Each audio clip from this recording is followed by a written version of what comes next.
ஹோமியோபதின்னு எடுத்துக்கிட்டோம்னா, காமனா இருக்க டவுட் அலோபதிக்கும், ஹோமியோபதிக்கும் இருக்க டிஃபரன்ஸ் என்ன அப்படிங்கிறது தான். அத பத்தி சொல்லுங்க சார். ஓகே. இப்போ உங்களுக்கு சிம்பிளா சொல்லப் போறதா இருந்தா, இப்போ சாதாரணமா ஒரு காயம் ஆகுது. நீங்க என்ன பண்ணுவீங்க?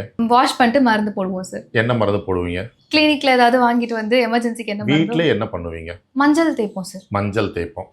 ஓகே. இப்ப அந்த மஞ்சள வெறும் மஞ்சள் இருக்கு இல்லையா? அந்த மஞ்சள ராவா அரைச்சு அத நம்ம அப்படியே சாப்பிடுறோம் அப்படின்னா, அது வந்து நாட்டு வைத்தியம். இப்போ அதே மஞ்சள ப்ராசஸ் பண்ணி, ஃபெர்மென்டேஷன் பண்ணி, அத வந்து ஒரு அரிஷ்டமாவோ அல்லது வேற ஒரு ஸ்புடம் போட்டு மருந்தாவோ மாத்தினா, அது ஆயுர்வேதா அண்ட் சித்தாவா வரும். இப்ப அந்த மஞ்சள்ல உள்ள அல்கலைன மட்டும் எக்ஸ்ட்ராக்ட்டா எடுத்து நாம குடுக்குறோம் அப்படின்னா, அது வந்து அலோபதி. ஃபார் எக்ஸாம்பிள் மஞ்சள்ல இருந்து குர்குமின் எடுப்பாங்க. அந்த குர்குமின் வந்து அதனுடைய அல்கலைன். சரியா? இப்போ அந்த மஞ்சளுடைய சாறு 1 பங்கு கூட ஒரு 9 பங்கு ஆல்கஹாலோ அல்லது 99 பங்கு ஆல்கஹாலோ எடுத்து அதை 10 முறை அல்லது 100 முறை சக்கஷன் பண்ணுவாங்க. அந்த மாதிரி அணுவாக்கம் பண்ணும் பொழுது அந்த மஞ்சள்ல உள்ள பாய்சனஸ் எஃபெக்ட் குறைஞ்சிட்டு அதனுடைய கியூரேட்டிவ் எஃபெக்ட் வந்து அதிகமாகுது.